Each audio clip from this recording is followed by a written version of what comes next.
नमस्कार मेरे प्रिय साथियों, आप सभी का हायर एजुकेशन वर्ल्ड चैनल को बहुत-बहुत स्वागत है। प्रिय साथियों, आज का सेगमेंट भी आपके लिए बहुत महत्वपूर्ण होने वाला है। विशेष रूप से उनके लिए जो बिहार के असिस्टेंट प्रोफ़ेसर के अभ्यर्थी हैं, जिन्होंने फॉर्म अप्लाई किया था, जो लंबे समय से इंतज़ार कर रहे हैं कि अब उनकी इंटरव्यू प्रक्रिया कब शुरू होगी और आज उनके लिए भी ये सेगमेंट कहीं न कहीं महत्वपूर्ण है, जिनका ऑलरेडी चयन हो चुका है, क्योंकि उनके भी मन में दुविधाएँ हैं और उनके लिए भी कुछ न कुछ कहीं न कहीं न्यूज़ चैनल पे कहें या फिर किसी व्हाट्सएप ग्रुप में, फेसबुक ग्रुप में या भिन्न-भिन्न प्लेटफ़ॉर्म पे उनके लिए भी कुछ ऐसी सूचनाएँ वायरल हो रही हैं, उसको भी हम सभी डिकोड करेंगे।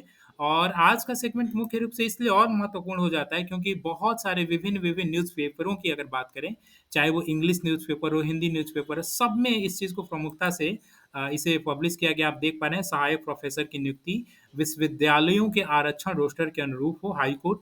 तो एक चीज़ और है, ये जब चीज़ें इस तरह से निकली हैं, तो बहुत सारे अभ्यर्थियों को मन में और दुविधा हो गई कि क्या रोस्टर फिर से निर्मित होगा? चूँकि सहायक प्राध्यापक की नियुक्ति के लिए विश्वविद्यालयों के आधार पे हाई कोर्ट द्वारा रोस्टर कहा जा रहा है। एक तो ये दुविधा है। दूसरी दुविधा ये है कि क्या रोस्टर के अनुरूप बहाली नहीं है, तो इसमें कितना देर लगेगा, क्या लगेगा? और मैंने आपको ऑलरेडी बताया कि ये चूँकि आज इस चीज़ को बड़े ही प्रमुखता से सभी न्यूज़पेपरों में पब्लिश किया गया है, तो थोड़ी दुविधाएँ अभ्यर्थियों के मन में भी इस चीज़ों को लेकर के है।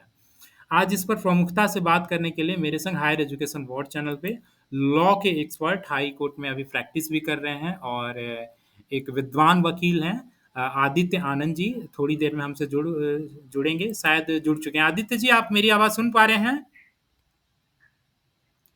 हेलो, आदित्य जी, आप मेरी आवाज़ सुन पा रहे हैं?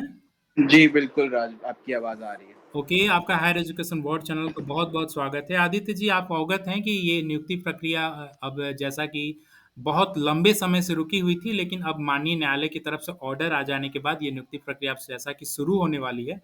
लेकिन फिर भी इसमें बहुत सारी अभी भी दुविधाएँ हैं। वैसे पिछले सेगमेंट में मैंने बहुत से पॉइंट को कवर अप किया था, ऑर्डर जो माननीय न्यायालय की तरफ से आए हुए थे। लेकिन इसके बावजूद भी कुछ ऐसे पॉइंट हैं जो कि अभी अधूरे हैं, तो उन सभी डाउट को आपके समक्ष मैं रखना चाहूँगा। वैसे आपको मैंने पूर्व में भी बताया था क्या-क्या डाउट है। आदित्य जी आपसे निवेदन है एक बार अपना स्क्रीन शेयर ऑन कर लेते हैं ताकि मेरे व्यूअर्स के लिए सुविधा होती और मुख्य रूप जी राज। जी, मुख्य रूप से जो डाउट हैं आज जैसा कि मैंने आपको बताया कि पूर्व में जिनका चयन हो चुका है, उनकी क्या स्थिति होगी? और रोस्टर को लेकर के आदित्य जी एक डाउट और है कि क्या रोस्टर फिर से रिवाइज़ होगा? या फिर जो पुराना रोस्टर है या नया रोस्टर है, उसकी क्या स्थिति है? एक रोस्टर को लेकर के दुविधा है। दूसरी बात एक और दुविधा अभ्यर्थियों के मन में है कि साइकोलॉजी, फिलॉसफी, मैथिली इन 3 विषयों के जो अभ्यर्थी हैं, क्या उनकी पुनः जी, आपने वो चीज़ पॉइंट आउट किया है, ये बहुत अच्छी बात है। जैसा कि psychology, Maithili, philosophy result publication के रिगार्डिंग, रोस्टर रिवीजन के रिगार्डिंग, फ्रेश रोस्टर प्रिपरेशन के रिगार्डिंग, हॉरिजॉन्टल रिजर्वेशन डिवाइडेड जो किया था खासकर पीएच कैटेगरी में ओएच कैटेगरी में सीटें बिल्कुल नील नज़र आ रही हैं, उस पर क्या स्थिति है? और आगे का क्या इसका सीन रहने वाला है? इन सभी तमाम दुविधाओं पर आपके संशय को दूर करने के लिए हायर एजुकेशन बोर्ड चैनल पे लॉ के एक्सपर्ट अभी माननीय न्यायालय में प्रैक्टिस भी कर रहे हैं एडवोकेट। आदित्य जी मुख्य रूप से अभी मैं आपसे पहला प्रश्न जो आपके समक्ष रखना चाहूँगा, साइकोलॉजी, मैथिली और फिलॉसफी का जो रिज़ल्ट है उसमें रिज़ल्ट पब्लिकेशन से पहले एक दुविधा बन रही है कि शायद इसमें साक्षात्कार हो और जैसा कि न्यूज़पेपर वगैरह में भी ये सब चीज़ें लिखी गई हैं। इस पर क्या जजमेंट कहता है और इस पर आपकी क्या पॉइंट ऑफ व्यू है? जी राज, सबसे पहले सारे व्यूअर्स को मेरे तरफ से गुड आफ्टरनून। अ, अभी जैसा हमने देखा है एलपीए नंबर 604 आदित्य जी 604 और अपनी आवाज़ थोड़ा-सा लाउड रखिएगा प्लीज़। जी बिल्कुल राजा, मेरी आवाज़ ठीक से आ रही है? बिल्कुल, बिल्कुल। हाँ, तो जैसा हमने देखा 18th ऑफ अप्रैल को एलपीए नंबर 604 और उसके साथ जितने भी केसेस एनालॉगस केसेस थे, उन सारे मैटर्स को डिस्पोज़ करके बहुत बेहतरीन एक जजमेंट आया है, जो आई थिंक यूनिवर्सिटी केसेस के जूरिस्प्रूडेंस में आगे बहुत यूज़फुल जजमेंट होगा ये। तो राज, जैसे आपने जो पहला सवाल पूछा और जो हमारा पहला इश्यू भी था कि साइकोलॉजी, मैथली, फिलॉसफी, क्योंकि ये ऐसे सब्जेक्ट्स हैं जिनकी इंटरव्यू हो चुकी थी और उसका रिजल्ट पब्लिकेशन नहीं हो पाया था और उसी बीच जो है वो रिट पिटीशन का जजमेंट आ गया था। तो क्या इन सब का क्या भविष्य है? तो जैसा राज हमने अपने लास्ट वीडियो में भी ये चीज़ डिस्कस किया था और हम ऐसा देख सकते हैं, जो करेंट जजमेंट है उस जजमेंट में सारे पॉइंट्स को रिट पिटीशन के नहीं चैलेंज किया गया था। तो कहीं न कहीं जो पुराना जजमेंट था, उसमें ये चीज़ का डायरेक्शन दिया गया था कि जब रोस्टर का रिवीजन हो जाएगा और सीट्स जितने भी आगे-पीछे होंगे, मान लेते हैं जैसे किसी कैटेगरी में सीट्स कम हो रही हैं या किसी कैटेगरी में सीट्स बढ़ रही हैं, तो जिस भी कैटेगरी में सीट्स बढ़ रही हैं, उसके अनुरूप जितने भी कैंडिडेट्स एक्स्ट्रा होंगे, उसका इंटरव्यू लेना है, एडिशनल इंटरव्यू लेना है और फिर साथ में रिजल्ट पब्लिश कराना है। तो जैसा मुझे लगता है, दिस इज़ माय ओपिनियन कि कमीशन यहाँ से फर्दर फर्दर जो है वो एक इंटरव्यू प्रोसेस कम अभ्यर्थियों का, जिस कैटेगरी में जो सीट बढ़े हैं, उन लोग का इंटरव्यू लेके और इसका रिजल्ट पब्लिकेशन करेगा, जो हमें लगता है 1 महीने के अंदर सब कुछ हो जाना चाहिए। जी, जी। राज। तो आदित्य जी, जैसा कि अभी अगर हम साइकोलॉजी को एग्जांपल में रखें, जैसे क्योंकि साइकोलॉजी की मैं अभी मुझे याद है जहाँ तक साइकोलॉजी में केवल बीसी कैटेगरी में आई थिंक सीटें बढ़ी हुई थी, लगभग 17 की संख्या में सीटें बढ़ी हुई थी। तो आयोग ने जैसा कि डिसाइड किया है कि 1:3 के रेशियो में इंटरव्यू कॉल आना है। तो ऐसी स्थिति में जब 17 सीटें बढ़ती हैं तो ऐसी उम्मीद की जा सकती है कि फ्रेश 51 लोगों को इंटरव्यू कॉल आ सकता है, राइट? हाँ, जैसा राज हम साइकोलॉजी का बात कर ले तो मैं आपको थोड़ा-सा करेक्ट करूँगा, यहाँ बीसी ही नहीं डब्ल्यूबीसी का भी 1 सीट बढ़ा था, ओके। 1 या 2 सीट और जी। एसटी में भी सीट बढ़ा था। लेकिन कहीं न कहीं एसटी कैटेगरी में मुझे लगता है कि कैंडिडेट्स ऑलरेडी जितने उनके इंटरव्यूज़ हो चुकी हैं, तो ओके। उसमें इंटरव्यू देखने को नहीं मिलेगा शायद, अब मैं ये श्योर नहीं हूँ कि थे या नहीं, लेकिन मुझे ऐसा लगता है।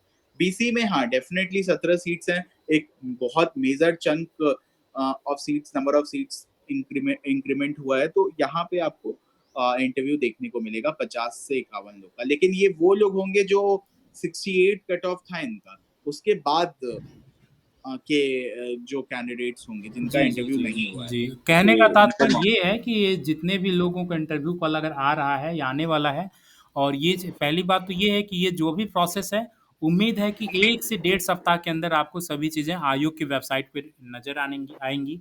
दूसरी बात, दूसरा पॉइंट क्या निकल के है कि 3 गुना अभ्यर्थियों को इंटरव्यू कॉल आएगा। तीसरी बात ये है कि ऑब्वियसली जब कट ऑफ पहले से जो था उससे तो बिलो ही कट ऑफ होगा।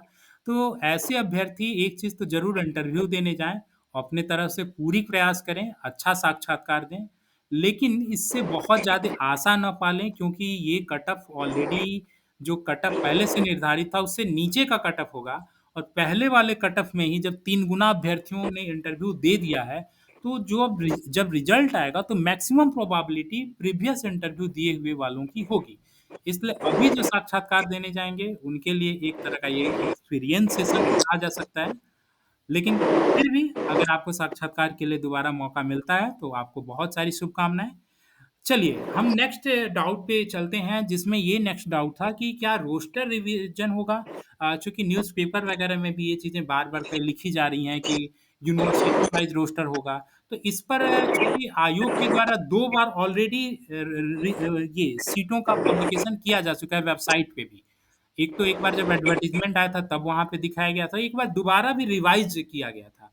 तो आदित्य जी, मुझे जहाँ तक संभव है कि वो रिवाइज़ जो किया गया था वो यूनिवर्सिटी को ही बेसिस बना के किया गया था। इसलिए दोबारा से रिवाइज़ सीटों का करना या फिर दोबारा से कैलकुलेट करना, मुझे नहीं लग रहा है कि ऐसा सरकार करेगी। राज, मैं थोड़ा-सा स्पष्टीकरण इसमें देना चाहता हूँ। जी। जैसा हमने देखा है, जो 2 दिन पहले जो जजमेंट आई है, उसमें 2 मेजर पॉइंट जो मुख्य रूप से सामने आए। सबसे पहला ये चीज़ कि जो रोस्टर बनेगा वो यूनिवर्सिटी वाइज़, सब्जेक्ट वाइज़ बनेगा।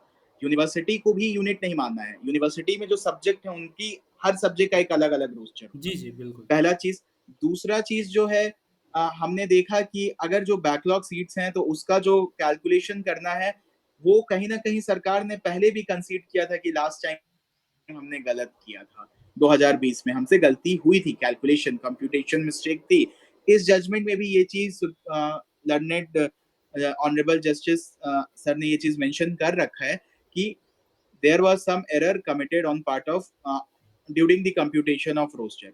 ठीक है। इनका यही कहना है कि अगर आप रोस्टर बना रहे हैं तो आप यूनिवर्सिटी वाइज़, सब्जेक्ट वाइज़ बना दें। जो हमने देखा कि जो 23 नवंबर या उसके बाद फर्दर कुछ अमेंडमेंट्स के साथ रोस्टर पब्लिश हुई थी, जो प्रतीत हो रहा है देख के, वो university wise plus subject wise ही रोस्टर है। ठीक है। तो मेरा ये आकलन है कि अब आपको बहुत major reworking of roster preparation नहीं दिखने को मिलेगा। बहुत रोस्टर बनाने के लिए एक्सरसाइज नहीं होगा। छोटी मोटी कुछ त्रुटि हो सकती है जिसको करेक्शन कर दिया जाए, लेकिन बहुत मेजर नहीं देखने को मिलेगा। लेकिन राज, यहीं पे हम जब तीसरे इशू पे चलते हैं, सॉरी, तीसरा जो इशू है वो ये है कि जो हमने देखा कि जो रोस्टर रिवाइज हुआ है वो ऐसे सब्जेक्ट्स का हुआ है जिसका रिजल्ट पब्लिश नहीं हुआ या जिसका इंटरव्यू ही नहीं हुआ था। लेकिन जो ऐसे सब्जेक्ट हैं जिसपे ज्वाइनिंग हो चुकी है, लोग ऑलरेडी कार्यरत हैं एज असिस्टेंट प्रोफेसर, उन सब्जेक्ट पे एक बहुत मेजर ऑब्जर्वेशन है कोर्ट का। मैं अगर आप कहें तो मैं उसको दिखाना चाहूंगा स्क्रीन पे। बिल्कुल, बिल्कुल, बिल्कुल। हाँ, राज, जैसे पैरा नंबर 36 है, तो इसमें बेसिकली ये ऑब्जेक्शन अब किसी रिट में होगा, आई थिंक 1007 वाले में था ये चीज, या उसके किसी रिट, किसी एलपीए में ये इशू था कि जो हमने प्रोटेक्शन दिया है वैसे लोगों को रिट पुराने वाले जजमेंट से कि जिनकी ज्वाइनिंग हो गई है उनको छेड़छाड़ ना किया जाए, वो एब्सोल्यूट प्रोटेक्शन नहीं है। जजमेंट कहता है, कोर्ट कहती है कि देखिए, यहाँ भी देख लीजिए, मैं हाईलाइट कर देता हूँ, एक मिनट। यहाँ भी अगर नया रोस्टर बनता है, ये देखिए, न्यू रोस्टर का अगर प्रिपरेशन होता है और अगर वो मेरिट पे या रिजर्वेशन अपने कैटेगरी में क्वालिफाई नहीं करते हैं, वो लोग ऑलरेडी काम कर रहे हैं, तो उन्हें बाहर भेजा जा सकता है, they would be sent out. तो ये पूरी तरह से सरकार के ऊपर है कि वो नया रोस्टर, अगर उन्हें सरकार को लगता है कि सीट्स का गणना इन सब्जेक्ट्स में भी गड़बड़ हुआ था 2020 में, वो नया रोस्टर ला सकते हैं। और साथ ही साथ जब नया रोस्टर आएगा तो ऑब्वियसली एक नया मेरिट बनेगा और बाहर भेजा जा सकता है कुछ कैंडिडेट्स को। तो वो राइट जो है वो एब्सोल्यूट नहीं है, लेकिन इसकी इसकी होने की जो प्रोबेबिलिटी है वो बहुत कम है। ऐसा कभी होता नहीं है, तो बहुत कम है, मतलब 1 या 2% ऐसा चांस आप कह सकते हैं। जी। लेकिन हाँ, ये उनको लेके ये ऑब्जर्वेशन है राज। ओके। एक्चुअली जैसा कि आपने जो अभी बताया कि जो ऑलरेडी जिन-जिन विषयों में जॉइनिंग हो चुकी है, उसमें भी रोस्टर रिवीजन के लिए एडवाइस दिया गया है। ये माननीय न्यायालय की तरफ से ऑब्जर्वेशन के रूप में आया है। तो एक चीज़ ये स्पष्ट है कि पहली बात तो उनका ऑब्जर्वेशन या फिर जो रिवाइज़ रोस्टर जो अभी आयोग के द्वारा प्रकाशित किया गया था, पिछले 2-3 वीडियो से पहले मैंने उस चीज़ को स्पष्ट रूप से हायर एजुकेशन वर्ल्ड चैनल पे विज़ुअल भी किया था, आपने देखा भी था, रिवाइज़ रोस्टर। तो ये इसमें कोई डाउट नहीं है कि जी हाँ, उसमें जो रिवाइज़ रोस्टर था, उसमें वो चीज़ें मेंशन नहीं थी, उन लोगों का रिवाइज़ नहीं किया गया था जिनकी जिनकी जॉइनिंग हो चुकी है। उस विषयों का बिल्कुल ही ज़िक्र नहीं था, राइट। तो आपने जो अभी-अभी बताया कि जो अभी जो सरकार की तरफ से, न्यायालय की तरफ से जो ऑब्जर्वेशन आया है, जो ऑर्डर आया है कि आपको यूनिवर्सिटी और सब्जेक्ट को यूनिट मान के आपको रोस्टर बनाना है, तो नो डाउट जो रिवाइज रोस्टर बनाया गया था वो तो उसी को फॉर्मुलेटिव करते हुए उसी को अप्लाई करते हुए बनाया गया था। लेकिन चूंकि जिन लोगों की ज्वाइनिंग हो चुकी है उनका नहीं बना है, तो ऐसा संभव है कि जब रिजल्ट पूरी तरह से प्रकाशित हो जाए, अन्य अन्य जितने जितने अभ्यर्थियों की बाकी ऑलरेडी 25-26 विषयों में उनकी तो ज्वाइनिंग हो चुकी है, लेकिन जिनकी अभी इंटरव्यू ही नहीं हुई है, जिनका साक्षात्कार ही नहीं हुआ है, तो ऐसा संभव है कि पहले इन सब लोगों को आयोग के द्वारा निपटा लिया जाए। इसके बाद में हो सकता है कि वो रिवाइज़ करें, जिनकी जॉइनिंग हो चुकी है। वो अभी ठंडे बस्ते में ही है समझिए आयोग के पाले में, इसलिए आप उस चीज़ को लेकर के बहुत ज़्यादा अभी सीरियस लेकर के ना चलें, जिनकी जॉइनिंग हो चुकी है। तो अभी वो आयोग के पाले में उम्मीद है कि ठंडे बस्ते में ही रहेगा। बाद में ऐसा संभव है कि जब इन सभी जो रिमेनिंग सब्जेक्ट हैं, उनके साक्षात्कार हो जाए, उनकी जॉइनिंग हो जाए, तब हो सकता है संभव है कि उनकी बाद में रिवीजन रोस्टर किया जाए, रिवाइज़ रोस्टर किया जाए। लेकिन इसकी मुझे बहुत कम संभावना लग रही है। आने वाले समय में वक़्त बताएगा आगे क्या होता है। जी आदित्य, नेक्स्ट कोई डाउट? जी, बिल्कुल राजा। बिल्कुल। हाँ, एक और डाउट है, काफ़ी लोगों ने मुझे इसको लेके मैसेज भी किया था कि क्या हॉरिज़ॉन्टल रिज़र्वेशन को डाइल्यूट कर दिया गया है? जी, क्या आदित्य जी खत्म कर दिया थोड़ा-सा गया है? आप नज़दीक आके बोलते तो अच्छा होता, बेशक। हाँ, मेरी आवाज़ ठीक से आ रही है राज? आ रही है, आ रही है, आ रही है। यस।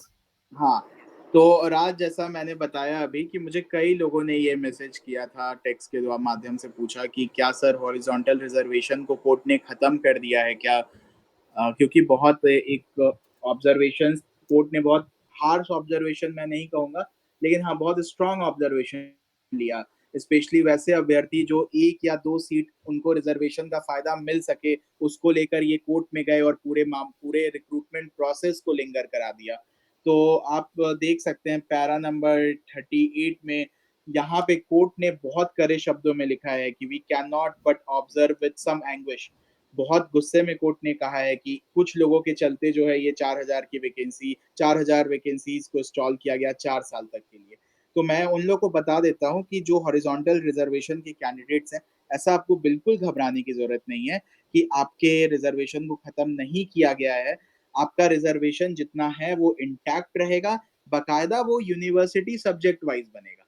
तो अब हो सकता है जैसे किसी सब्जेक्ट में 5 या 10 सीट ही रहेंगे, तो उसमें शायद इस वैकेंसी में आपको मौका नहीं मिले। लेकिन जब अगली वैकेंसी आएगी तो वो फिर रोस्टर क्लियरेंस 11 से 50 के 11 मतलब जितनी रोस्टर अभी क्लियर होगी उसके बाद से रोस्टर क्लियर होता है। तो वहाँ पे शायद आपको मौका मिल जाए। तो इसलिए इसको लेके बिल्कुल घबराने की ज़रूरत नहीं है। कोई रिज़र्वेशन नहीं खत्म हुआ है, रिज़र्वेशन इंटैक्ट है और आने वाले समय में आपको मौका मिलेगा या इस वैकेंसी में भी बहुत सारे कैंडिडेट हैं, स्पेशली एफएफ के ओएच ओएच, पीएच के कैंडिडेट पीएच कैटेगरी और आपके फ्रीडम फाइटर में हैं ऐसे बहुत सारे कैंडिडेट जिनको मौका मिल रहा है।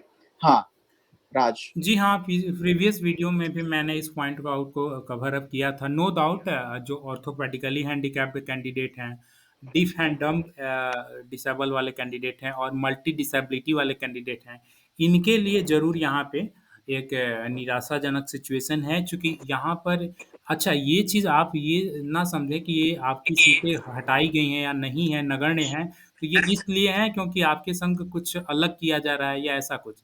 एक्चुअली यहाँ पे जो रोस्टर पॉलिसी लाई गई वही इस तरह का है। वो 100 पॉइंट रोस्टर के अकॉर्डिंग अगर आप देखेंगे तो शुरुआत की 1 से लेकर के 25 जो सीटें होती हैं, 1 से 25 सीटों में ही मिलता है, सबसे पहला जो सीट आता है वो विजुअली इम्पेयर्ड को आता है। इसके बाद जो अगला रहेगा 26 से 50 उसमें ऑर्थोपेडिकली हैंडीकैप्ड को। लेकिन चूँकि एक विश्वविद्यालय में उस विषय में अगर 50 सीटें रहेंगी तब तो आपको मिलेगा। इवन 50 नहीं, अगर आपको 25 के बाद नेक्स्ट 13 सीटें भी और ऐड हो ऑन हो जाती हैं, तो आपको 1 सीट ओएच का भी मिल जाएगा। लेकिन अगर 25 के बाद अन्य सीटें इतनी नहीं रहती हैं कि जिससे कि ओएच को रिज़र्वेशन का लाभ मिल पाए, तो ऐसी स्थिति में ओएच को वहाँ पे सीटें नहीं देखने को मिलेंगी। और वास्तव में यही हुआ है, इस वजह से ऑर्थोपेडिकली हैंडीकैप्ड की लगभग सभी किसी भी विश्वविद्यालय में देखेंगे, किसी भी विषय में देखेंगे, एकाक विषय को छोड़ करके जहाँ तक मैं रिकॉल कर पा रहा हूँ, किसी में ऑर्थोपेडिकली हैंडीकैप्ड की सीटें नहीं हैं। लेकिन ऐसा नहीं कि हर बार यही सिचुएशन होगा, नेक्स्ट वैकेंसी में जब आएगी तो वहाँ पे रोस्टर अलग होगा, वहाँ पे सीन अलग होगा। और दूसरी बात इस बार भी जिनका विजुअली इम्पेयर्ड में नहीं हो पाएगा, ऐसा रूल है कि अगले बार उसको इंटरचेंज करने का प्रावधान है और इंटरचेंज करने के बाद भी अगर नहीं मिलता है, तब फिर वो ऑर्थोपेडिकली हैंडीकैप्ड और ऐसे ये चीज़ें होती हैं। तो आने वाले समय में इसका बेनिफिट आपको मिलेगा, ये रिज़र्वेशन खत्म नहीं की गई है, ये रोस्टर ही ऐसा आया है जिसकी वजह से ये चीज़ें आपको देखने को मिल रही हैं। तो बाकी मुझे लग रहा है कि सभी दुविधाओं का हल आपको मिल चुका है। कुल मिलाकर सार यही है कि साइकोलॉजी, मैथ्स और फिलॉसफी जिन-जिन कैटेगरी में सीटें बढ़ी हैं, वो अभ्यर्थी तैयार रहें अपने साक्षात्कार के लिए। रोस्टर रिवीजन की बात जैसा कि आदित्य सर ने आपको बता दिया है कि ऑलरेडी और हायर एजुकेशन बोर्ड चैनल को मैंने भी आपको कई बार ये चीज़ें अवगत कराई है कि सरकार की तरफ से रिवाइज़ रोस्टर ऑलरेडी जारी किया जा चुका है और वो जो रोस्टर जारी किया गया है, उसको देखने से प्रथम दृष्टया ऐसा प्रतीत होता है कि वो यूनिवर्सिटी वाइज़ और सब्जेक्ट वाइज़ ही बनाया गया है। तो इसलिए उसमें दोबारा कोई एडिटिंग या फिर दोबारा उसमें वर्क हो ऐसी संभावना नगण्य है। रही बात जिनकी जॉइनिंग हो चुकी है, इस पर भी हम लोगों ने डिस्कस किया कि कोर्ट की तरफ से ऑर्डर तो आया है, उस पर भी ऑब्जर्वेशन आया है, उस पर भी रिवाइज़ करना है और उसमें भी अगर रिवीजन के बाद कुछ सीटें अगर कम होती हैं और उस पर ऑलरेडी अभ्यर्थी का चयन हो गया है, तो ऐसी स्थिति में उन्हें भेजा जा सकता है, उन्हें हटाया जा सकता है। लेकिन इसकी संभावनाएँ बहुत कम है, नगण्य है, चूँकि कोई भी गवर्नमेंट ऐसा नहीं चाहती है और वो जैसा कि मैंने आपको बताया कि अभी तो लगभग 27 बड़े-बड़े मेजर जो सब्जेक्ट हैं, उनकी साक्षात्कार ही नहीं हुई है। तो अभी तो आयोग की पूरी ज़िम्मेवारी और पूरा ध्यान उन विषयों पर होगा। इसलिए मुझे जहाँ तक ऐसा प्रतीत होता है कि इन सभी की कंप्लीशन के बाद ही वो नए जो अदर सब्जेक्ट बचते हैं, जिनकी जॉइनिंग हो चुकी है, उस पर सरकार कोई एक्सरसाइज़ करेगी। तो वो अभी दिल्ली दूर है, उसका इंतज़ार करें। बाकी आदित्य जी आगे कोई रोड मैप या आपको ऐसा कुछ लग रहा है जिस पर कि मेरे व्यूअर्स को कुछ सलाह देने की ज़रूरत हो तो प्लीज़? हाँ, राज बिल्कुल मैं जहाँ तक रोड मैप की बात करूँ, तो काफ़ी लोगों ने एक सवाल पूछा कि सर एक एक हमने जजमेंट में एक केस देखा व 1 मिनट। जी हाँ, इस एक जज जजमेंट में तो बहुत सारे केसेज़ थे। Yes, please. हाँ, एक केस हमने देखा था जिसका नंबर था CWJC 1024/2024 का ये केस था। जी, तो इसमें उसको देखा गया कि this case has been remanded to single bench, मतलब केस को सिंगल बेंच के पास भेज दिया गया। तो कई लोगों ने ये सवाल पूछा तो क्या सर अब ये जब केस का डिस्पोज़ल हो जाएगा, तो वैकेंसी शुरू होगी? तो नहीं, ऐसा बिल्कुल नहीं है। ये एक नॉर्मल प्रोसीज़र है। देखिए, ये जो केस था, इन्होंने जो रिवाइज़ रोस्टर आया है उसको चैलेंज कर रखा है। जो नवंबर 2023 में जो गवर्नमेंट ने रिवाइज रोस्टर पब्लिश किया है, उसको चैलेंज किया है इन्होंने।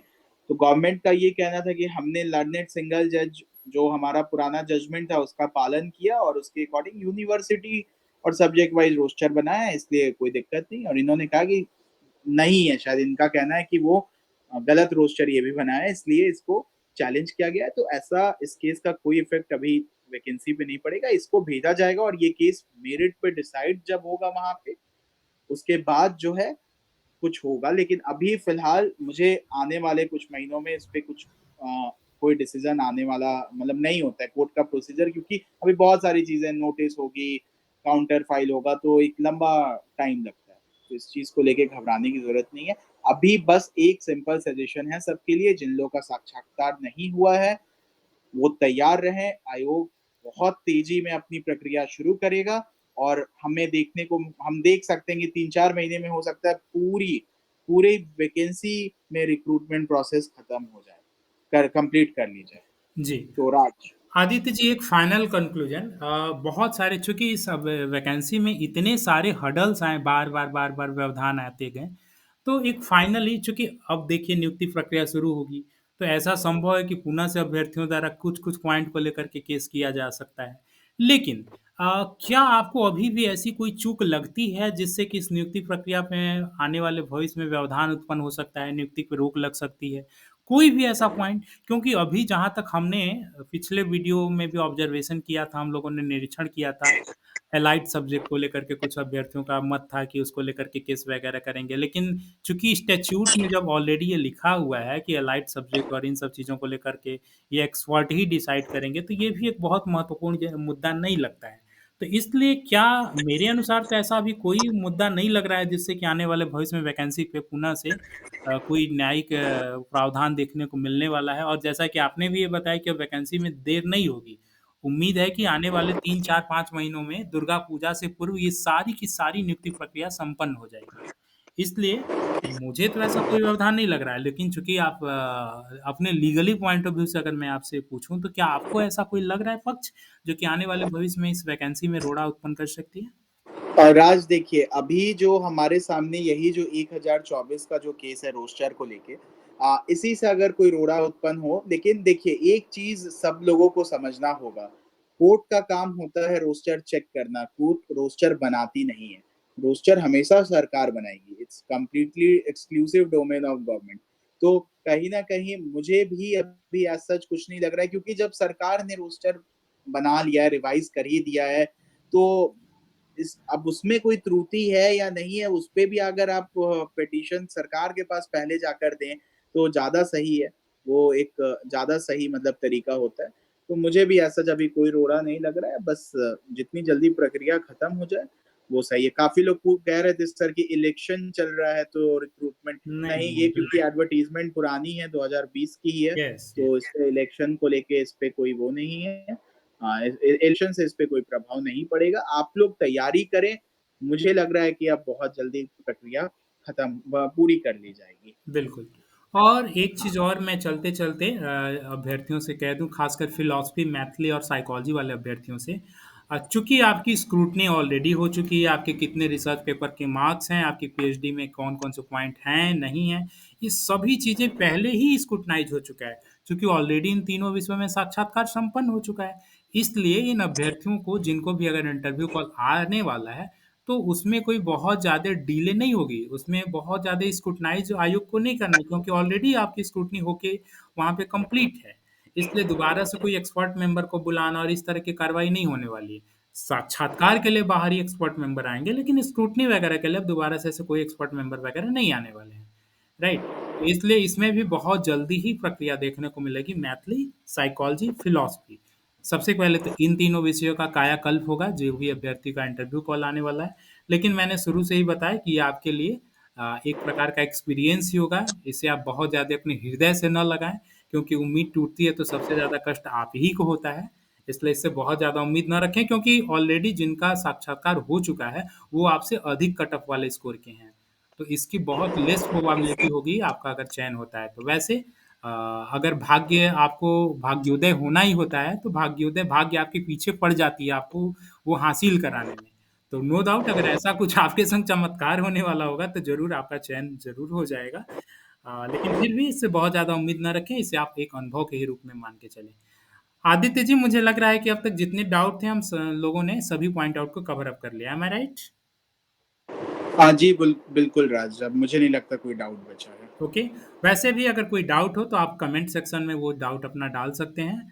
हम लोगों की कोशिश होती है कि आपके सभी पॉइंट को कवर अप किया जाए। और आप हायर एजुकेशन वर्ल्ड चैनल पे भी चाहें तो डायरेक्ट ग्रुप लिंक से जुड़ सकते हैं। व्हाट्सएप का ग्रुप लिंक कमेंट सेक्शन में दिया हुआ है, इस वीडियो के डिस्क्रिप्शन में दिया हुआ है, और उसके माध्यम से आप जा करके सीधे व्हाट्सएप ग्रुप से जुड़ सकते हैं। आप चैनल पे आखिर तक बने रहें, इसके लिए बहुत बहुत धन्यवाद। आदित्य आनंद जी, आपका भी बहुत बहुत धन्यवाद, आप चैनल पे आए और सभी पहलुओं को अच्छे से बताया। और जी, धन्यवाद। जी। और वीडियो पसंद आए तो आप लाइक कर दिया करें और इस वीडियो को अन्य तक शेयर भी करें ताकि सूचनाएँ केवल आप तक ही केंद्रित ना रह जाएँ, अन्य तक भी सूचनाएँ पहुँचे, क्योंकि सभी को सूचना का अधिकार है और सभी चाहेंगे कि उनको एक स्पष्ट रूप से सूचना मिले। और एक चीज़ और आपको एडवाइस है कि न्यूज़पेपर और इन सब चीज़ों को बहुत ज़्यादा लेकर के आप अफ़वाहों के शिकार न बनें। और फ़ेसबुक वगैरह पर भी आजकल, अच्छा एक पॉइंट और मैं कवर अप कर दूँ। ये जो ऑर्डर अभी माननीय न्यायालय की तरफ से आया, चूँकि इसमें लगभग 47-48 पेज अच्छा खासा विस्तृत ऑर्डर है, तो उस ऑर्डर में माननीय जज साहब के तो उसमें जो ऑर्डर उन्होंने दिया है, जो उनका डिसीजन है, वो चीज़ तो है ही है। संग-संग अभ्यर्थियों की तरफ से जो वकीलों ने दलील रखी है, वो भी उसमें दर्शाया गया है कि अभ्यर्थी की तरफ से वकील साहब का क्या-क्या कहना है। तो मैंने ऐसा कई व्हाट्सएप ग्रुप में, फेसबुक पर इस तरह की चीज़ों को देखा कि जो अभ्यर्थी के वकील की तरफ से जो-जो चीज़ें कही गई हैं, जो-जो तर्क रखा गया अपने पक्ष को मजबूत बनाने के लिए, उस कोटेशन का स्क्रीनशॉट लेकर के उसको हाइलाइट करके इस तरह से वायरल किया जा रहा है कि देखिए ना, न्यायालय में ये चीज़ें हुई, माननीय न्यायालय के द्वारा ये ऑर्डर आया। अरे! ये ऑर्डर नहीं है, वो चीज़ें हैं जो अभ्यर्थी के पक्ष के वकील द्वारा चीज़ें रखी गई हैं, राइट? तो आप बहुत ज़्यादा दुविधाओं के शिकार न बनें, आप एथिकल सोर्स पर ही भरोसा करें। आप हायर एजुकेशन वर्ल्ड चैनल पे भी भरोसा करते सकते हैं, क्योंकि मेरी कोशिश होती है कि सभी पहलुओं को सत्यता से आपके समक्ष रखा जाए। खैर, आप चैनल पे आखिर तक बने इसके लिए धन्यवाद। Thank you so much. Channel को सब्सक्राइब कर लें अगर आप नए हैं तो, क्योंकि सूचनाएँ आपको समय पे उपलब्ध होती रहती हैं। Okay, thank you.